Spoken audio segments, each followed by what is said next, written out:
Steve, it's so good to meet you. I'd love to understand, what did your parents do for a living? And how did that maybe shape some of the career choices that you've made?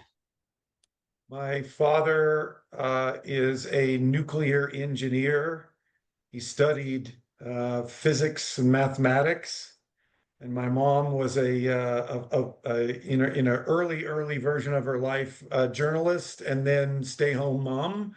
But I don't think I'd have ended up where I did without their incredible influence. That's awesome. Is there a lesson that or two that stands out from your parents that maybe you have kids, right? I want to say boys, but maybe I'm blanking. One of each, a girl and a Okay. boy. I mean, they're grown. I mean, the lesson that stands out with my parents, well, Yeah. first of all, is so my dad at a very young age built computers with me. Now, this is like, in the 80s, right? So we were building IBM 8086 compatible computers. And then he taught me how to program in Fortran. Some dads teach their kids how to play football or basketball. Mine taught me how to program in Fortran. So there you go. So it was a lot of curiosity on my part. I was fascinated by it. When I was really little, my dad would take me to the university with him when he was getting his PhD and give me a stack of punch cards that he had written his program, and they were stored on punch cards back when you'd feed them into a mainframe. So you literally did, they were stored on paper, not on disk or tape, and you'd stick them in there and the machine would suck them in and it would read the program, which was just a series of punched out holes. I was sold. I was like, I don't know what this is, but this is what I want to do. More than anything, I think it was just like, I had a very curious nature, and my father fed that. Yeah, it's interesting you say that. I always wonder, is it sort of nature or nurture, that curiosity? It sounds like maybe a little bit of both.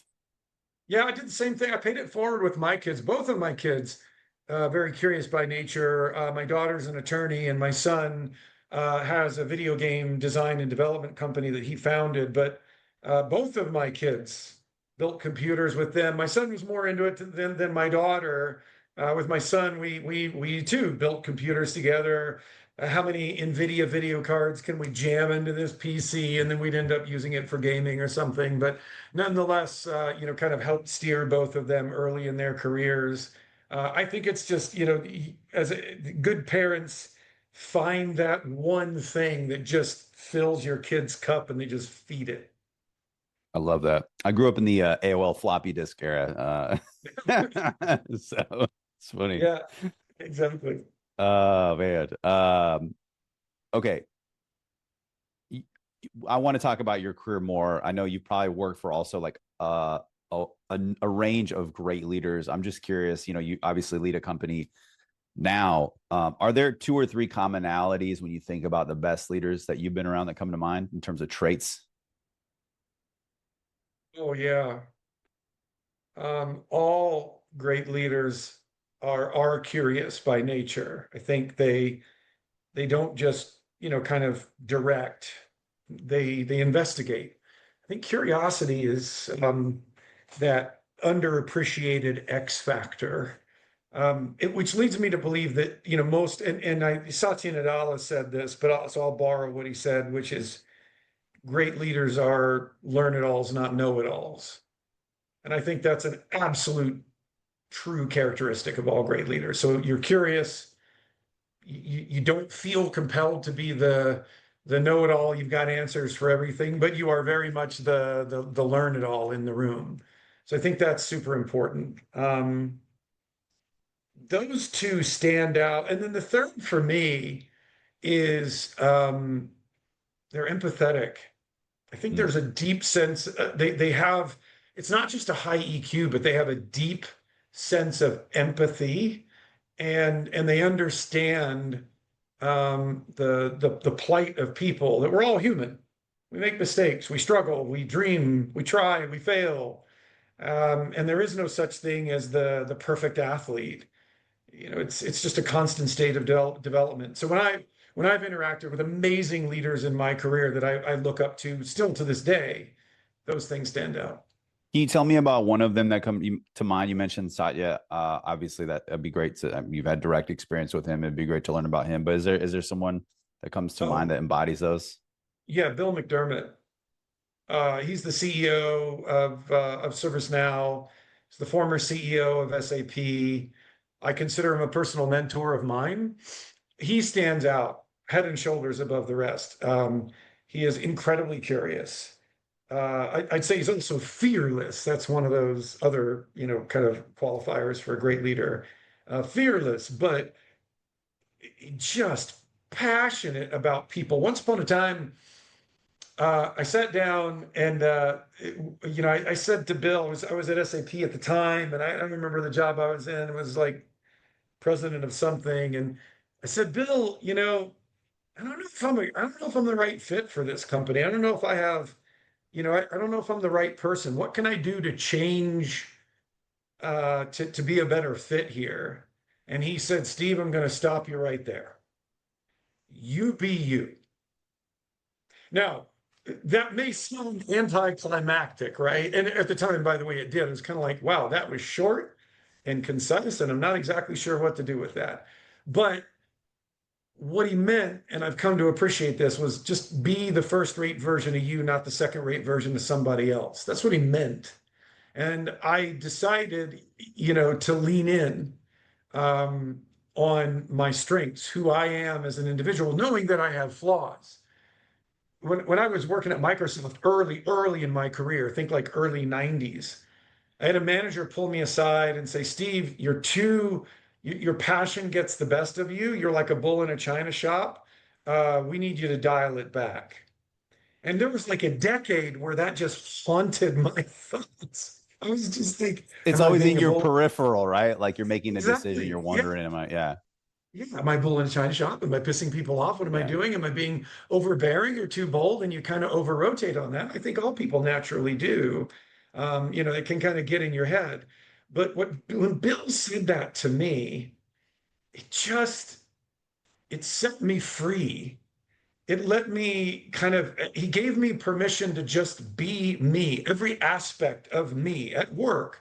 And that simple little bit of permission and advice changed my life. But he's always, the funny thing is, Bill would always, I'd text him, ask him something, while we were working together at SAP. And then even after that, and he'd always finish every text with, always in your corner, every single one.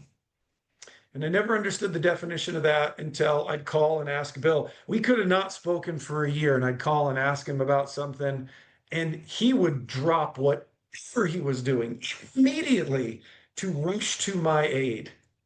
And I understood the definition of always in your corner. He embodies that. And I just think, you undoubtedly have heard the term, your network is your net worth. I don't think anybody knows that. I don't think anybody exemplifies that better than Bill. Wow. And for people that don't know him, he's a very, I've listened to like a little bit of his audiobook. I mean, I just wonder, is he that guy? Because he's like high energy, rah. And I think I remember reading about his accident. Again, I never knew like his Yeah. story, right? I think, wow, like that Well, must look, change you, right? You know what I mean? That must give you oh, perspective in life. it does. Well, so first of all, the energy, the commitment to people, the passion that he has, that's not an act. It's just who he is. The guy just gives a crap. He cares. He's just there. And until you get to know him and you've worked with him, you kind of go like, yeah, that's just a shtick or a spiel. It's not. The guy, he just is in a good way, is just deeply passionate about people and their success. And it's, as you know, but like it's virtuous, right? The cycle, like it comes back, it's karma. That's who he is. I was at SAP. In part of that, I guess if there is such a thing as like an inner circle or whatever, but of people that worked closely with Bill when the accident happened. I mean, it just kind of out of the blue, right? That's what life's, hiccups send your way. And so the accident happened. I kid you not. This is how committed this guy is. We were on a sales forecast call and we're talking about the quarter and um, and this is after Bill's accident, was some weeks after, and he had not yet lost his eye. So his entire like orbital socket was shattered from the glass, and his eye had been cut. And I know he doesn't talk about it that often, and I don't want to tread on in his territory, but he was on a call, and he's encouraging us to, this is going to be the best quarter ever, and you guys got to focus. And I remember somebody asked him where he was, and he said, "Guys, I got to head in. Unfortunately, they're not going to be able to save the eye, so I'm heading in for surgery right now." Like that's who that guy is.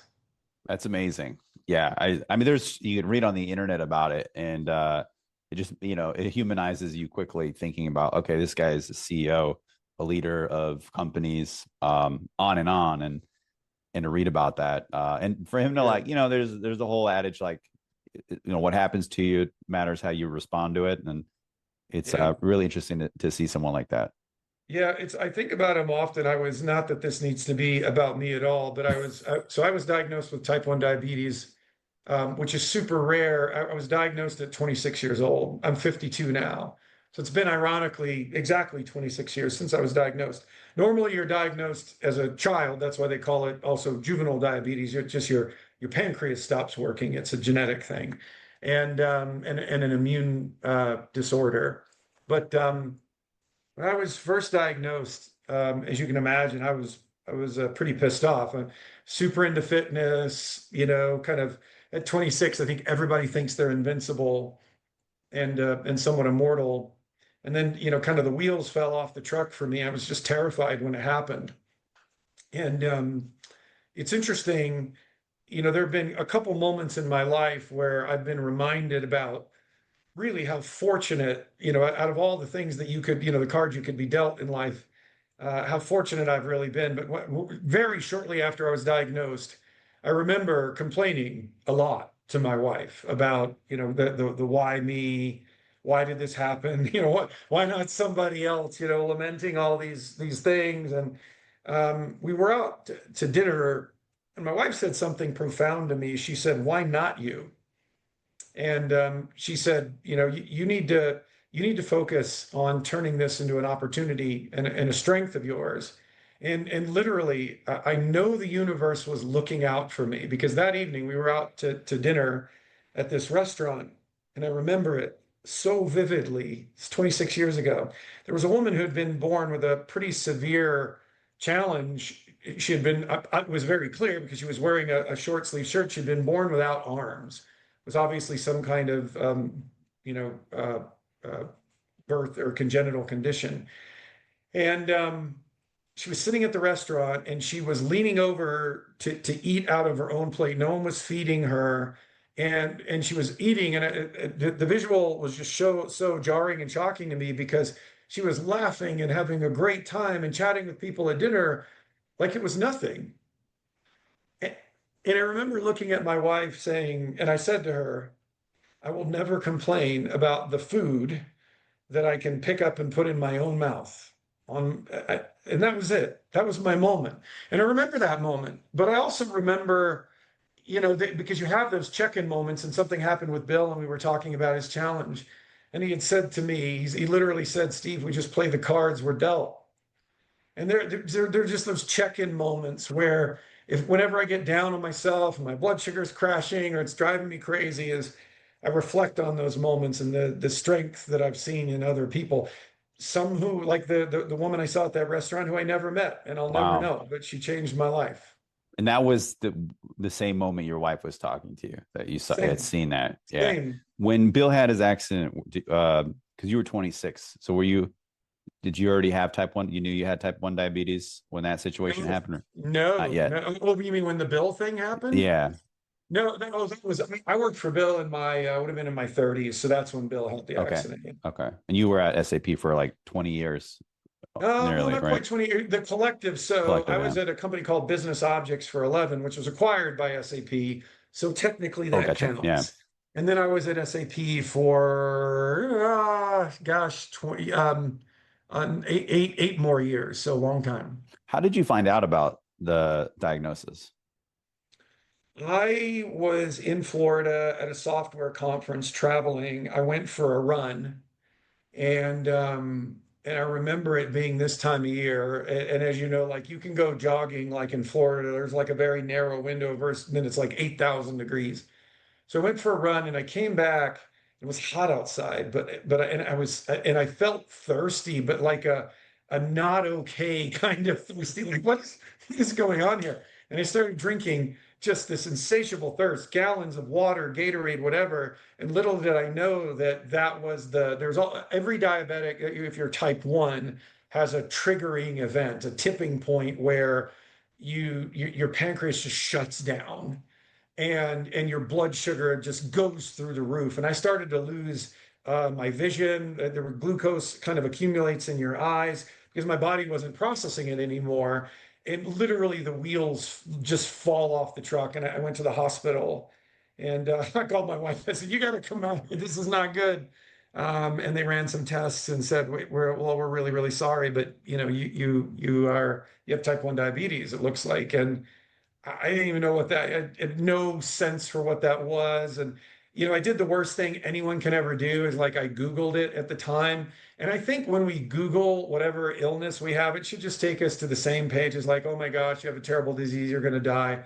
Because like it's not, everybody cycles on the same thing, right? It's like we catastrophize and I didn't understand anything about it. But I have had the greatest experiences in my life because I was diagnosed. I had the opportunity to serve on the American Diabetes Association board of directors. I currently serve on the Children's Diabetes Foundation board of directors, helping kids. I mean, if you can imagine, there are kids as young as 10 months, 2 years old that are diagnosed with this, and I can't even imagine dealing with this, as a kid, let alone I mean, the challenges you've had as an adult. They're nothing compared to being a kid, but the good fortune, the lives that I've seen change, and my wife and I, after the success that I've had in my career, we just recently established an endowed chair fund through the University of Colorado Anschutz Hospital for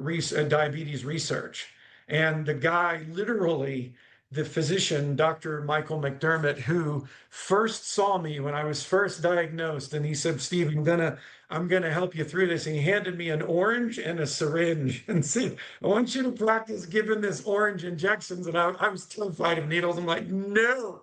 Um, from that moment to now, he's been my endocrinologist, and we got to establish this endowed chair for him to continue to look for a cure. So it's a very Wow. special thing for us. I went down a little bit of a research rabbit hole when I read about your situation, and I was actually had like dinner with somebody who um, his kids were diabetic. So we kind of went. He was educating me too, and he said, it could be for some people it's lifestyle, for others, it's just sort of the cards that you're dealt, whether it's like genetics or something that'll happen to you, no matter your lifestyle. It sounds like to you, you were always I mean, you were going for a run, right? So obviously you were health conscious and it was out of your control.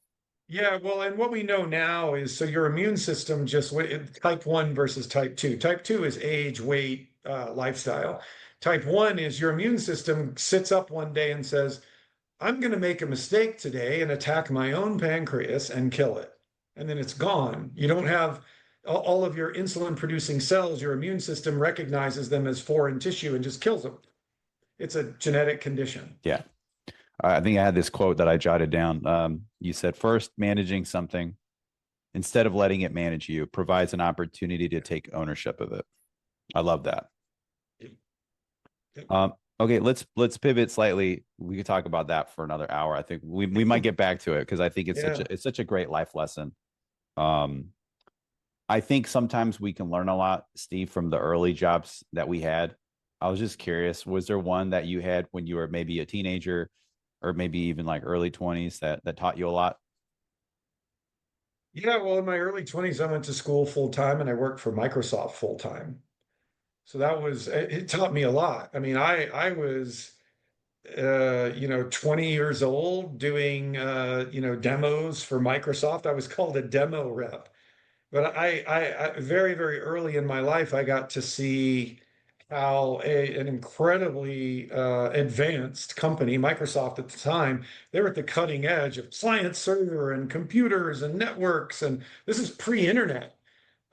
Changed my life, everything. I mean, I got exposed to incredibly mature thinking in the defining area of technology that would really define, where I am today. It changed everything for me. So it goes back to what my dad taught me as a kid. I wouldn't have gotten the job at Microsoft had I not, kind of come in the door and said, yeah, I actually know, how computers are put together, how an operating system works, how to program in Fortran, how networks and systems work. So it wasn't accidental, but fortuitous. Yeah, there is this quote I love. You said, "When I was 22, I had decided that I wanted to be the CEO of $1 billion software company. I Yeah. had no idea what I was talking about, but I knew that's what I wanted to be. I had a passion for leadership." I rarely see that. Um, when you reflect on that now, how do you feel when you hear that? Well, I think that kid 30 years ago, exactly, given him 52, is, a little foolish, but the dream was real, right? It was. I just looked around, the things that I was not exposed to as a kid, and I think a lot of us feel this way. My parents didn't provide me a lot of the kind of, life coaching on, well, go to this school or, go become a CEO. I was just very fortunate early in my life from the, kind of at 20 onward, getting exposed to like what Microsoft was doing as a case in point, where it just, I looked around and thought, well, all these people are young and they're doing great stuff. Like, why can't I do that? So loaded with naivete, that state, that thought process at the time. It's funny though, early on, like I can remember I was like 23 or 24, sitting in employee, kind of like that annual employee review. And a manager, I remember one distinct manager, same guy that told me bull in a china shop, said, "What do you want to do?" And I said, "Well, I want to be CEO of a software company someday." And he kind of laughed and said, "Well, I'm going to be that before you are." So obviously, world's crappiest manager, I think, as I reflect back. But it's kind of like, why can't you dream those big dreams early on? Like if I any of my team members that come to me, I don't care if they're a brand new sales development rep, they just came out of school and they're hammering on the phones, calling prospects for us, whatever it is, and they say, "Steve, I want your job." I'm like, "Oh my gosh, I would love for you to come take my job. Let's talk about how we make that happen." That is the only response you should provide as a leader. Yeah, I was thinking. It made me think of. I have a younger cousin, a lot younger, and he's an athlete. Played college baseball, got injured, and he's about to graduate. And he said, I asked him, I said, "What do you want to do?" He said, "I want to be a GM of a football team in the NFL." To myself, I love like, that. I wish I thought like that at 20. What a I bold thing love to that. say. And he Yeah, proceeded but to that write. He proceeded to write 30 handwritten letters to every GM. And that's amazing. Well, yeah, that's true. I mean, fortune favors the bold, right? yeah, yeah. I love that. See, one of the things I think about a lot is like the whole generalist versus specialist conversation. And I look at your background, I see ERP, CRM, marketing, recruiting software, integration platforms.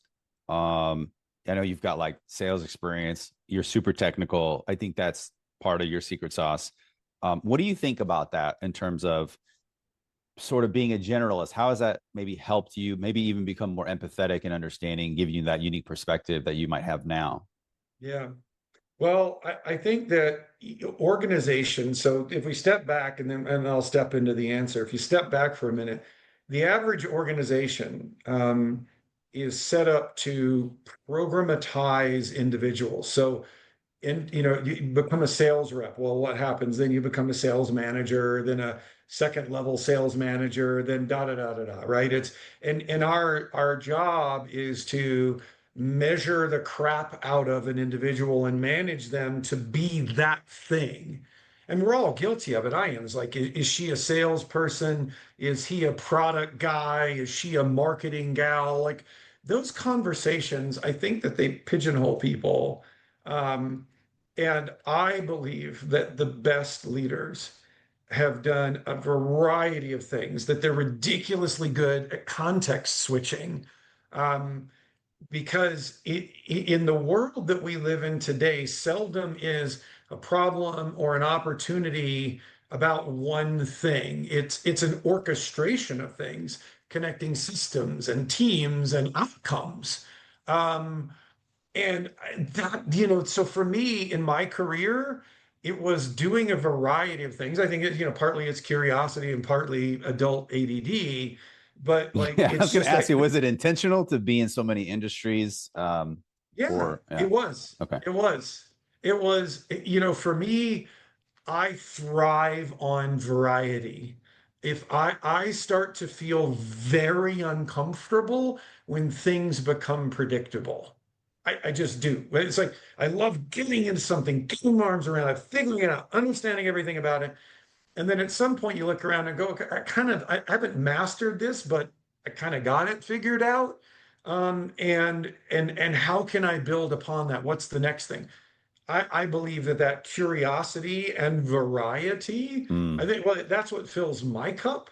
But yeah, I think it's not just that, it's the ability to do that kind of hyper quick context switching. But yeah, look, I think the best CEOs have a variety of skills. They didn't go through a single line to get where they are. And that's someone will prove me wrong, but I think the best CEOs, she or he is going to have a variety of skills. What would you say is the hardest part of your job today? Oh, well, that's changed a lot with, that's changed a lot in the past couple years with this AI thing, and we'll get to that in a minute for a different reason. The hardest part about my job is probably, um, I think it's keeping people focused in an increasingly complicated, um, ever evolving landscape, not just in technology, the world. We live in interesting times. I didn't think in my lifetime, honestly, 10 years ago, I thought, well, maybe AI, robots, and flying cars in like 50 years, maybe. Yet here we are. And I'm speaking at an AI conference next week in Paris, the Raise AI Summit. And my very first slide, I'm speaking to a group of CEOs. The very first slide says, "You are the last generation of managers to manage only humans." And it's strange to think about that, but it's true at the same time. But keeping people focused is the hard Yeah. thing because there's so many opportunities and change and things that come along. It's kind of funny. The hardest lesson I've learned in life is saying no. And people, I get often asked, when I joined Marketo as CEO, Marketo had struggled as public company. It was taken private. Vista Equity Partners took it private for 1.2 billion in cash, 400 million in debt, so it collected 1.6 billion. And in 24 months, we took it from that 1.6 billion to almost 5 billion when Adobe acquired the company for 4.8 or almost 4.9 billion. We'll just round up what's 100 million Yeah. between friends. We'll Yeah. call it pi. What were those common denominators? Like, how did, when you look back now, like, how did you guys achieve that? We learned Obviously, to, focus on the things, focus on the task at hand, but like, that sounds incredible. well, it's funny because it wasn't doing more things, it was doing less. Marketo was in so many different, like Marketo, let me back up. Marketo was founded to do one simple thing, which is marketing is complicated, let's automate it. Yeah. That's it. And the Steve Jobs rule of software is just be insanely great at one thing. Now, I think that's a little hard to do in today's world. And he said be insanely great at one thing. Well, Apple was insanely great at a lot of things. But there was a period of time where Apple was insanely terrible at a lot of things. Reference Apple Newton if you need a product. Um, and by the way, whatever that garbage can you put over your head, the VR set that was terrible too. But the Vision Pro. But I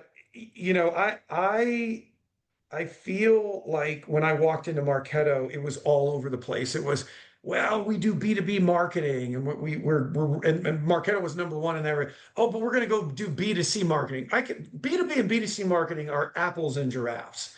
They're two wildly different things. They're not even the same category of thinking yet.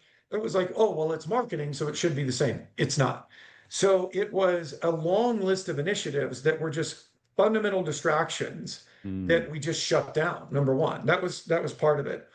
But then number two was the leadership that that had kind of gotten Marketo from startup to a couple hundred million. As you know, when you cross that chasm from a couple hundred million to half a billion, then a billion, it's not the same group of people, generally speaking. It's not to say that that doesn't happen. Of course it does. But in this situation, it just wasn't. They didn't have the scale. They didn't know what good looked like on the other side of that chasm. So we had to make change there. So saying no more often or yes to less, and then bringing in the right leadership team to help you cross that chasm, those were two of the key elements. Obviously, we did a million other things. We rebuilt the sales team. We needed to re-engineer the technology for high scale in the enterprise. And then the biggest thing, people kind of I often get poo-pooed a little bit, but I wrote a book, and the book I wrote, it's on my shelf back there. I called it Engage to Win. And the argument in the book, the central argument was quite literally the first line in the book is no one wants to be marketed to. No one. I mean, think about it. You get an email that says there's a mattress sale. Do you like go, you know what? Let's spend my whole weekend going to the mattress store? Of course not. You don't, but everyone wants to be engaged with. You and I, we want to share our opinions. Someone asks us what I think, we're going to tell you, this is what I think. That's engagement. And so we made a pivot to an engagement platform instead of marketing automation. Because I felt like there were 100 marketing automation tools, but there wasn't an engagement platform. And so we took that mm. narrative, expanded on it, built it, we rode that thing all the way into town. And when I met Shantanu Narayan, the CEO of Adobe, um, I got on the whiteboard and started drawing a whole experience platform and why it matters to companies. And was arguing, people buy products like marketing automation, companies buy platforms, and we're a platform, and this is why. And here's how we changed. And he was just sitting in the corner smiling because I he's smarter than I am. He already had it figured out. But he said, well, that's great because I'm focused on the experience platform. So engagement and experience, two sides of the same coin. It was serendipitous. Wow, that's awesome. I appreciate you sharing that. Yeah. Um, there's a couple things I just quickly wanted to pivot to, and then we'll get to the book. Um, so obviously, like I love to share the whole thing. I try to do is like career advice from high achievers, the best career advice from high achievers. You had written something, and you said, if I can go back in time 2 decades and talk to my 29-year-old self and offer some quote business advice, here's what I'd say. The first one was be bold. All the things you aren't sure if you can do, you can. Just make the leap sooner. And we'll go quick. So the second one is keep building your network of friends and colleagues. The difference between success and failure often comes down to who is around you. Again, this is you wrote it 3 years ago. This is from to your 29-year-old self. That's good advice. It's pretty damn good if I would say. Yeah. Is there anything you would add, or when you hear that now? You posted this on LinkedIn. What do you Yeah. think about that advice? I think it's great advice. I do. I mean, I think that, I worry a little bit with the kind of post-COVID remote culture that, we lose that like, hey, you, Omaid and me, we have been in the trenches together. We've had, pulled the helmets down, screwed them low, and we're looking around, taking live fire from our competitors, You're and in we my just foxhole. Yeah. right, like Yeah. exactly. You got my back and I got yours, right? And we're missing a little bit of that in the post-COVID world. And so it's so important to not just build a virtual network, spend time over Zoom, but go break bread with people. It's why the phrase exists. Look, for a couple 100,000, if not millions of years of human evolution, we sat around campfires and we told stories about the woolly mammoth hunt or whatever, right? That is in our bones. It's in our genes. And that doesn't go away just because we have a phone. The genetic propensity to share the stories around the campfire is powerful. Our virtual campfires are water coolers and offices and Starbucks, I guess, is the virtual campfire now. But that matters so much. The only thing I would append is I really think if you want to build momentum, using those good pieces of advice there, is focus on finding problems and delivering value. So many people in my career I've seen, they focus on chasing the title. I need the next title. I need a bigger title. I need to be a VP or an SVP and I am guilty of that as well. But momentum isn't about job titles. It's about becoming the person that unlocks progress for others inside of an organization. If you can unlock progress, that's visibility earned. That's what that is. I like that quote. Be the person who unlocks progress. That's great. I also heard you say that you never go a day without reaching out to a customer. 100%. Tell me about that, because I thought that was one of the most interesting things that I read about you.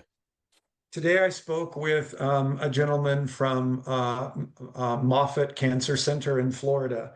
They had already bought our product. Never met the gentleman before. And I wanted to talk to him and tell him thank you. Thank you for buying our product. And we had an incredible conversation. He shared some personal, kind of journey stuff. We talked about the crazy world of AI around us, and we agreed to just stay in touch and go from there. It wasn't you need to buy something. It wasn't transactional. It matters. But you've got to meet, and my rule has evolved a little bit, but generally I'd say if you go a day, especially as a leader, without talking to a customer, that could be an email, it could be a text, just a simple note that says, hey man, I really appreciate you partnering with us, or preferably a phone call or a Zoom or an in-person, it's a wasted day. You made this like, Because this is like brushing your teeth for you, right? Like you made this a part of your routine, Oh, right? 100%. Yeah, this Yeah. is like exactly. This is literally, brush your teeth morning, midday, night, and somewhere in between talk to a customer. It is not a guideline, it is a rule for me. And if you make that your rule, your worldview will profoundly change because instantly you are more customer oriented. The people around you see it and they become more customer oriented. I don't need to write a book on how to become more customer oriented. It's simple. Talk to a customer every single day. Has anyone, if you share like a story, I know you mentioned that person right there, what has anyone thought like it was a hoax? Like, who is this guy? Yeah, right.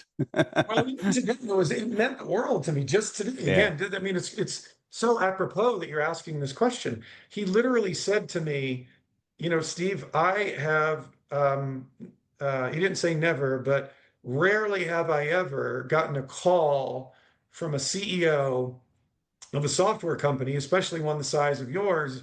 I mean, he said, we buy software from, companies a lot smaller, and I never hear from their CEO. He said, this just reconfirms I made the right choice. And I didn't push him to that conclusion, but when I hear that, and I hear it frequently, it, this world just comes, it's your network, it's who Yeah. you know. Yeah. And there have been times I have to inject this. This is super important. Yeah. Okay, so I'm going to go in 60 seconds. When I was working at Marketo, and they never teach you this in business school, the founder of Marketo, wonderful gentleman named Phil, he forgot to tell everyone when I took over the company that the domain name for Marketo.com was paid for by his credit card through GoDaddy. And and I'm not kidding. You cannot make this up. And one day I get a panic-stricken call, Steve, none of our 10,000 customers can go to Marketo.com and log into Marketo. I'm like, what? What are you talking about? And our domain name had expired. We couldn't pay the $9 to GoDaddy, and no one in the whole company thought, this feels like a really important thing to do. Now, here's this is why this matters. 3 weeks prior to that, there's a gentleman who was super loyal Marketo customer and hit me up on LinkedIn and said, "Hey, I need something to do marketing. My daughter has cancer, and I rebuild pinball machines to sell them to raise money for awareness and care and that kind of thing." I was like, "Oh my gosh, that's amazing." And I said, "What do you need? What do you need from me?" And so we gave him a free version of Marketo, if you need it for promoting whatever. Just lovely conversation, thought nothing of it. This guy called me up and said, "Hey, it was really weird. I got this note that Marketo.com was available, so I bought the domain name. I thought it was weird. Do you want it back?" 3 weeks. If I had not had that conversation with him, that would not have happened. So I could have extorted Marketo for millions of dollars. Wow. That's wild. That's wild. Yeah. The other But so thing is, he I went bought to the it all, office. he almost bought it for you because he wanted to make sure that you have it Well, because that's anyone exactly could have what he taken it. did. Yeah. That's what he said. And it just, I mean, like the hair on the back of my neck stood up, and I'm kind of like, okay, somebody's watching out for us right now. So luckily it was, a kind of a matter of like hours to get the domain, re-registered and the DNS Yeah. back up. But I knew in that moment that just having that conversation with one customer every single day matters. Now, I did go back in the office the next day and I'm like, "Hey, everybody, I'm just checking. Did someone set a bear loose? Is there any random thing that I'm not thinking of?" But what a lesson. Yeah. Okay. So talking about your book, Digital Impact, Dan Pink, I always think of this. He said, all research is me search. What's something that you hope to learn through the research and writing that book? Um, what will this world that we are entering into, where an intelligence greater than human beings will exist, what will that world look like? How will humans coexist with, benefit from AI? I don't believe that it's all doom and gloom, that AI is going to replace, everybody's jobs and blah, blah, blah. I mean, there will undoubtedly be profound change and impact. Jobs evolve, right? When the Industrial Revolution came along, but let's back up. When the Agricultural Revolution came along, people left farms and went into factories for the Industrial Revolution. Then they, left factories in the Manufacturing Revolution and went into offices for the Knowledge Revolution. These things change. Our jobs change. I hope, if anything, AI gives us more time to be human, less robotic, ironically, ourselves, right? I mean, there's so many things that we all have to do that are just soul crushing in our job. The expense report we don't want to do, whatever that may be, that I look forward to AI automating those things and giving us back time, ironically, to be more human. Did you feel like you found a lot of what you were looking for through the research and the interviews that you conducted? I know you did a lot of them. Yeah, I did. I found what I was looking for. I found that people are doing amazing things with data and integration and AI. I learned, number one, that really AI fundamentally is a data and an integration problem. If you don't have good data and you can't connect to it, it really won't matter what you do with AI in the end. So that's the first thing I learned. The second thing I learned is that there are some extraordinary things that people are doing right now with incredibly advanced automation technologies and AI. Things like the Australian Red Cross being able, when the wildfires broke out in Australia, being able to scale up from handling 30 emergency incidents a day to 300,000 a day. The American Cancer Society finding out that one of the most critical things that a mature patient 75 years or older, their biggest challenge in getting care, it's not the chemotherapy, it's getting a ride to the care.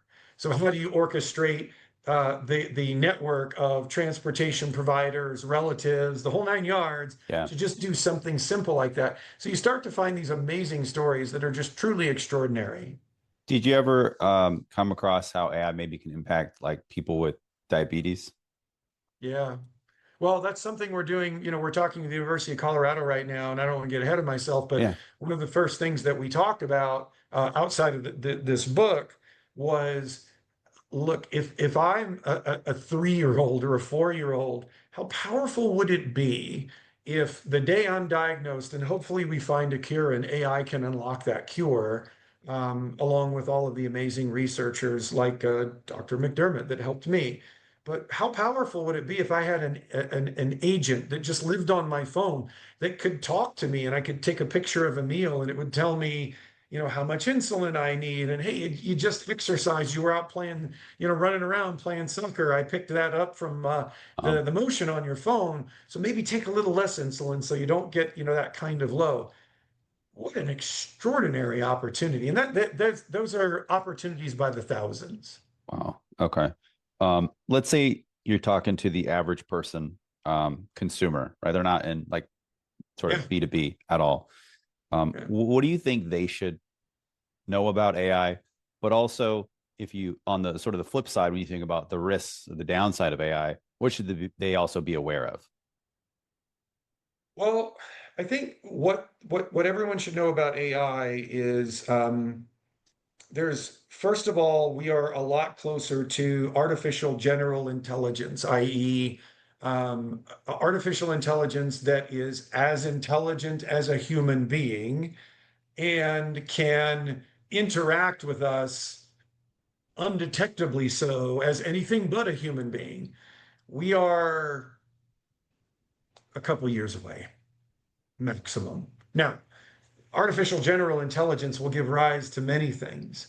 Um, if you're Sam Altman, as a case in point, it's his job to prognosticate all this, right? Tell you everything's going to change. My belief is we're still many years off from an artificial superintelligence. That's the intelligence of the collective consciousness of or intelligence of humanity on the planet. You start to kind of lose me there. It's like, okay, well, sure, maybe. Um, but I think it's important to know that this artificial intelligence will literally impact our lives in every aspect. We humans, we will live longer, healthier, and happier lives. But it's also important to know that as artificial intelligence makes its way into the workforce, so think not just, well, gosh, can artificial intelligence help diagnose or detect an issue with a CAT scan I had? Well, that's great. We want it to find disease and help us find cures and things like that. Artificial intelligence is incredibly good as well at automating repetitive tasks that require some modicum of thought. So let's go back to that expense report example. Everybody hates doing expense reports. They're the worst things ever invented, right? You got to take pictures of your receipts. You got to, submit them. And then some manager somewhere says, no, never mind. I reject your expense report. And you got to start all over again, right? That's pretty annoying. That's like one of I'm those, thankful though. I don't have to like tape them anymore to like right? sheet of paper and then fax them. Right, Oh my right. Well, God. you and I enjoyed that era, right? But but very shortly, AI in the workplace, and these are called AI agents. So that's an AI model plus some code to do a specific task. So AI agents will replace all that. You won't do anything except take pictures of some receipts and then just text them to the AI agent. It'll know who Uh, you are, where you went, what your job is, look at the receipts, file the expense report, approve it at the same time, and you'll get paid. And not a single human will be involved. And I look forward to that day. In fact, by the way, that's what we've automated here at Boomi. We built an expense report agent to do exactly that. But that's thousands of potential processes. So when you think about that, you go, whoa, hang on a second. So that means the humans that were approving expense reports, maybe their job goes away. Yeah. Well, their job changes. And that's the thing. I think what people need to know is if you're a manager or a leader, again, I'll come back to what I'm going to talk about next week in at the Raise AI conference in Paris. But if you're a manager, you are the last generation of managers to manage only humans. You will have to manage people and AI at work. They will have jobs and personalities and be workers. And I hope they don't go on strike or anything, but you never know with AI. But so I think it's important to know that this is the most profound innovation, this artificial, general intelligence that's coming, and the large language models and pre-trained transformers that have given rise to it. This is the most profound change in the 50 to 60 years of computing technology. And honestly, I think it's the most profound invention that humanity will have ever come up with. But the dangers are real. We need to control AI. We need to govern it. We need to manage it. And I will say this, that collectively, every government across the world is not doing enough to protect humanity and manage AI at the same time. How are you on time? Do you have a hard stop or do you have a couple more minutes? Just want to be No, let's mindful. keep going. I'm Okay. loving this. Okay. All right, cool. You said AI will not replace humans. It will replace the ones or salespeople who don't use it. Can you share like a real life example of how you maybe the sales team uses it today within the company? Yeah, absolutely. Well, so first of all, I mean, many companies do this, but we have an AI agent is her name is Chat B, Chat Boomi, but we call it Chat B. I guess it doesn't have a gender, but Chat B is an AI that we've educated on everything Boomi, our products, what we price them at, how we package them. We've loaded literally millions of sales call data elements into it. So we actually record and transcribe through a technology called Gong, and customers have to give us permission to do that, of course. But we load all that in, and ChatB is now aware of what a great conversation about Boomi looks like and what a not so good conversation looks like about Boomi. Every single salesperson, before they talk to a customer, pitch them on a product, whatever that may be, or gather information about the customer and their needs and their wants and their value points, they have a conversation, a preparation conversation with Chat B. So Really? you What can is that? Yeah. What does that sound like? Just as an example. well, Yeah. literally, they say, "Hey, I'm going to talk with customer X, and I have is it a sales call, or like they're a prospect and it's a sales call, or they're an existing customer?" And it says, "Well, great, I know that customer and they already use this product. What would you like to do?" And it will ask them what kind of outcomes is the customer looking for. And there's a rich conversation where, in the end, Chat B says, "I think." That you need to offer these kinds of resources to the customer. So maybe they need some consulting help, or they're not adopting enough of this product. Let's go get them in a training class. But also, here's something that you're not talking to them about. Here's a new product that would add a tremendous amount of value. And so ChatB gives them that entire framework. And then ChatB actually says, would you like me to prepare a customized marketing PDF for that customer? So we don't spit out a generic, Boomi does this, Boomi does that. It actually produces a marketing slick as a PDF that is bespoke to that exact customer. That's Chat B. That's pretty cool. Wow. That's way beyond what I've heard. Well, we're getting That's awesome. we're actually developing a pre-sales agent as well. So it will join calls.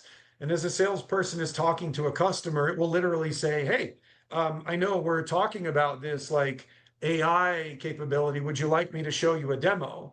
And it will automatically bring up the product and demonstrate it. Yeah. It's interesting. Like, so when you think about like the world of podcasting, I was asking like one of my mentors, I said, do you use Claude or any of these tools? And we both use them, right? You could take this transcript, dump it into Claude, say, hey, what are the three best pieces of career advice from Steve, right? And it'll spit it out.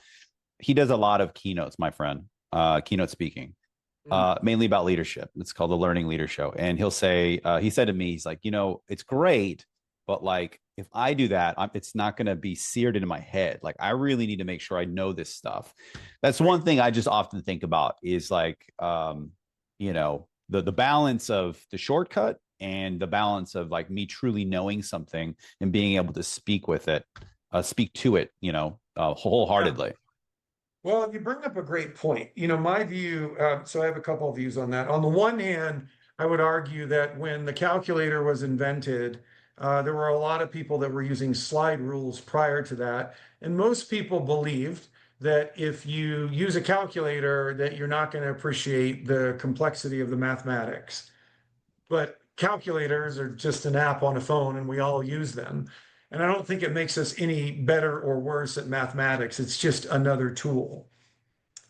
So Agreed. too, I Agreed in the math example, yeah, 100%. now so too eventually, well, like the reality is that I think the value in when it comes to learning something is, can I verbalize and articulate it to you? Um, where these technologies I think differ is from the whole calculator, kind of example is I believe that as long as you're using these things as powerful research components that cut down on the search, kind of consolidate time, I think they're incredibly powerful. But here's the thing. So Chat B can help our sellers prepare, but in the end, they have to do the talking. Yeah. So to your point, manage the resource. Make sure that you also understand how it got there. Don't just jump into the meeting. Understand the context behind it. Completely. Yeah. Okay. Um, we're talking earlier, and you gave a keynote speech recently at your user conference. I'm just wondering, is there anything you do to prepare mentally, whether it's 5 minutes before, an hour before? If you gave a pro tip on public speaking, what would it be? Well, several things. I think before you speak about anything, the number one question that you have to ask about every point you make, about every slide you ever present, whether that's none or some, is this interesting and is it relevant? And if the answer to either or both of those is no, then you shouldn't be talking about it. Number one. Um, I learned that lesson from Mark Benioff when I worked for him at Salesforce. Um, we were getting ready for a Dreamforce, and I can't remember what the topic was, but I was taking him through. Well, you should talk about this. You should talk about that. And he said, "Yeah, but this isn't interesting, and it's not relevant. Let me tell you what is interesting and relevant." And he was right. So that's number one. Number two is you have to visualize yourself, like mentally picture the image of yourself on stage speaking to you in the audience. You can't just think about what you're saying. You can't just try and memorize words and think about them. You have to sit back, and I do this often, and I watch myself present. And I think about, am I engaged? What are the mannerisms? Am I drawing people in? Am I using we often enough and us often enough, and opportunity and ownership? And is this about them or is this about me? So that there's a lot in there, but you got to picture yourself on stage. It's funny, literally, I know I'm ready for a keynote. Typically 2 or 3 nights before a keynote, I will dream it. I have the Really? dream of me Yeah. giving the keynote, and I'm kind of sitting back going, "It's not bad. It's not bad. It's so I think visualizing yourself is the second thing, Okay. and then I think the third thing, I'll go back to what Bill McDermott said, which is just be you, magnify yourself. If you can be you on stage, people will be drawn to that authenticity. And look, in the world of AI, the one thing that will set us apart is being real with each other, being flawed, not perfect. That is, in fact, I say, beware the perfect presentation, because that was, obviously built with Chat GPT. Look for the flaws. I love it. Um, you said you had 2 kids, you're married, you're a Yeah, CEO of a company. How do you think about sacrifice and career success? I would quit my job 1,000 times over if I had to give up my family.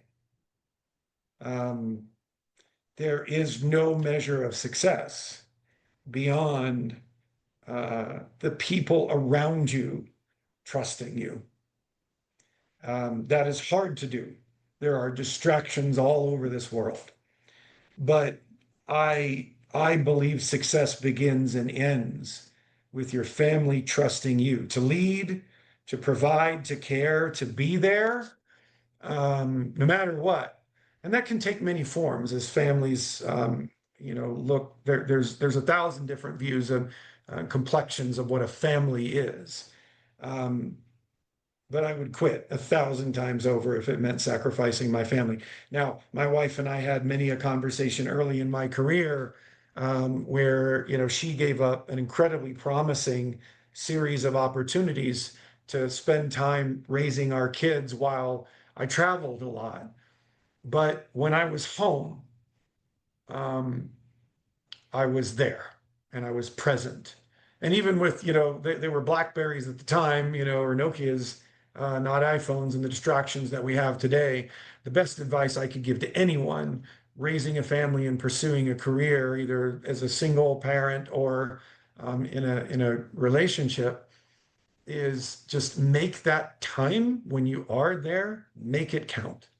And make, if you're traveling, make sure that you're intentional about the Yeah, commitments. It sounds like, yeah. yeah, it's make sure about the commitments, but it's kind of like, look, when you're home, right? If you've been traveling for a week and your priority is golf on Saturday, you're doing it wrong. Like I mean, it's just Yeah. your priority should be your family, your kids, your friends. I mean, look, if you love golf, and I'm sure someone will disagree with me, that's great. But it just comes down to like, there's only so many things that you can prioritize about yourself.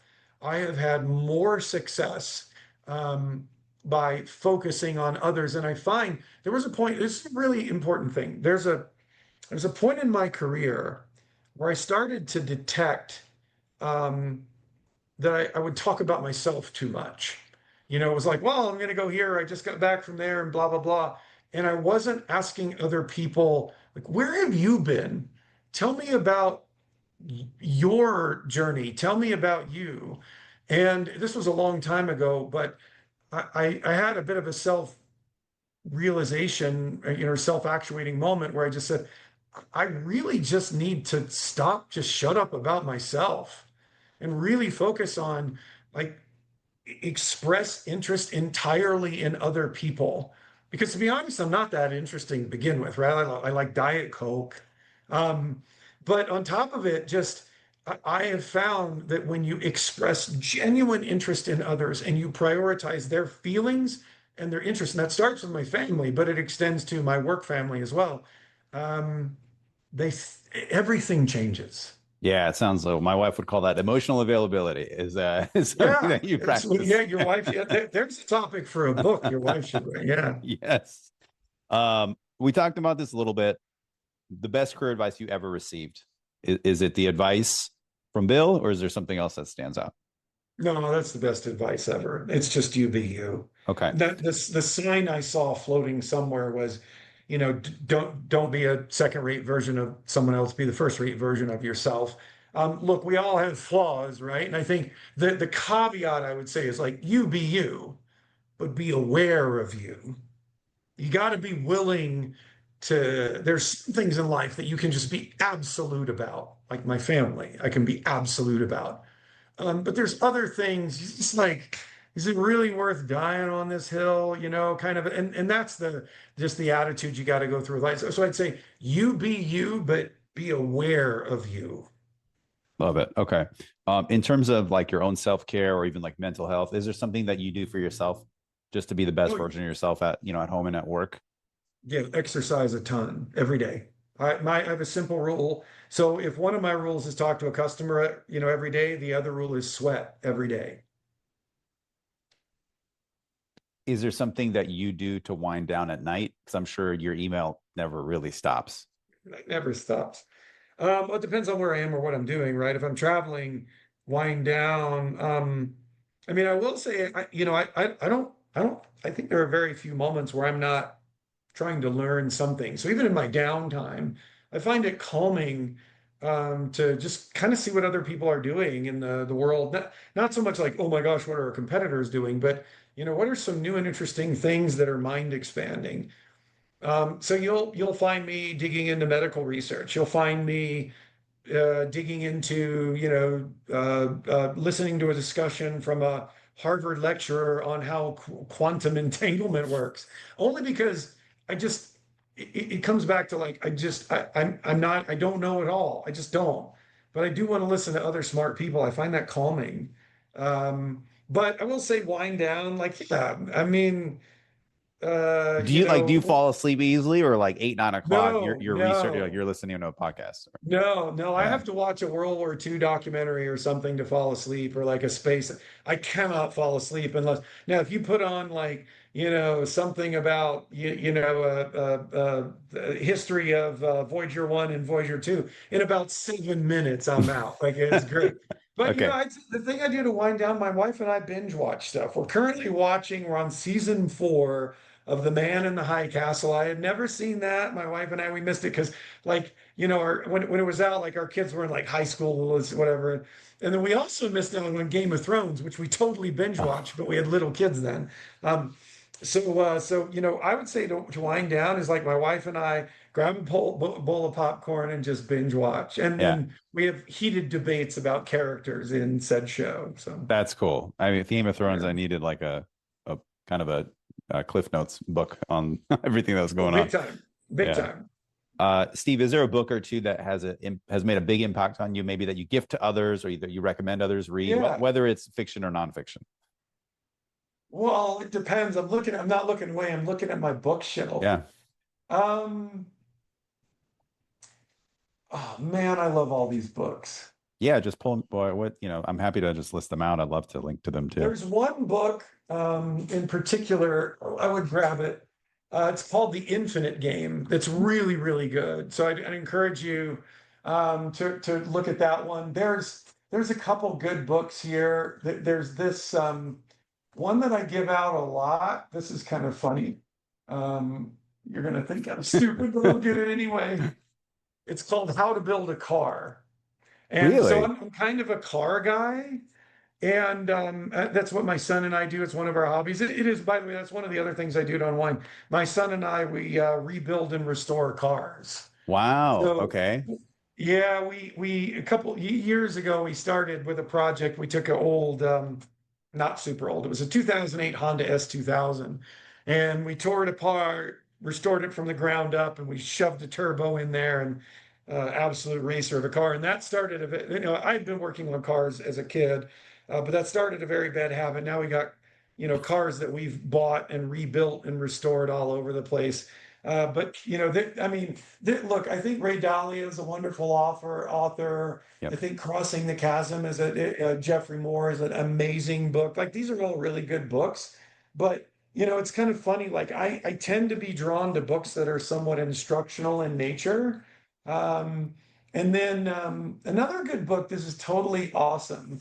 It's not well, this is more kind of Steve is I strongly encourage you to get this book. This is called Iconic, and it's pictures. There's no words in it. It's a photographic tribute to Apple innovation. I love this book, and the reason I love it is because you look at the care that they put into these products, and you can just feel the care. And like I hope that the products that my company builds that people feel that care. Yeah, I love that. I'll check those out. My wife, she always says she wants to like rebuild a 67 Mustang or something. So that might be a Yes. gift to her, is that book. You mentioned Well, the if you ever want to yeah. stealth do that project, I got space at my garage. So Yeah. Are you reselling these cars, or like is it no, just like no, the hobby no. of you just like the process? Yeah, it's just it's the process. It's get in, figure it out. How does air get pushed through that engine? How can we push more air through that engine? It's funny you ask that now because it's probably mirrors my career. Yeah. Deconstruct it and put it back together, it sounds like. Figure it out, Yeah. better, faster, stronger. You mentioned the Infinite Game with Simon Sinek. Is I Yeah, talked to him Simon Sinek. years ago. He was the nicest guy. Um, Brilliant, by the way. yeah, I mean, probably one of the biggest influences on me. And just, the thing that I remember most about Yeah. that interview, he told the best stories. That was all great, but he was just so kind. someone who could have like big time me, like I just remember how kind he was. And Yeah, even at that time, his TED talk probably had like 30 million views or something, like whatever, it's 60 yeah, million now. But right. people were booking him like wildfire to speak at their events and things like that when I started doing this. Yeah. The infinite game, like how is Simon, or just that sort of his teachings had an impact on you? Um, a long list of thoughts there, one of which is if you're engineering, your processes for short term, then you're not durable. It talks about, I mean, like for me, infinite game is super applicable in the world of software Okay. because it is an infinite game. It's not about get a product, convince someone to buy it, and it's over. That there's a long game to play. And this that applies at a company level, that applies at a software level. Well, it applies in life, but extraordinary book, underappreciated, should be totally re-released. Okay. I will read it. I think I have it. I just Yeah. haven't actually read it. I'll check it out. Okay. Last question. You're talking to somebody early on in their career. They want to make a big impact in this world. Steve, what are 2 or 3 pieces of general career/life advice that you would give them?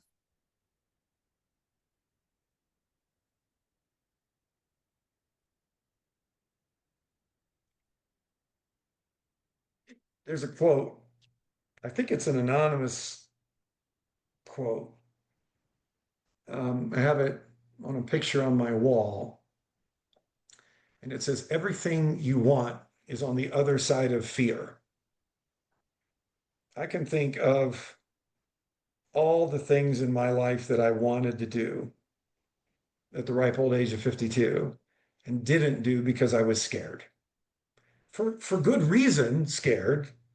I got kids. What do I do if, I can't pay the bills or whatever? Fear is a funny thing.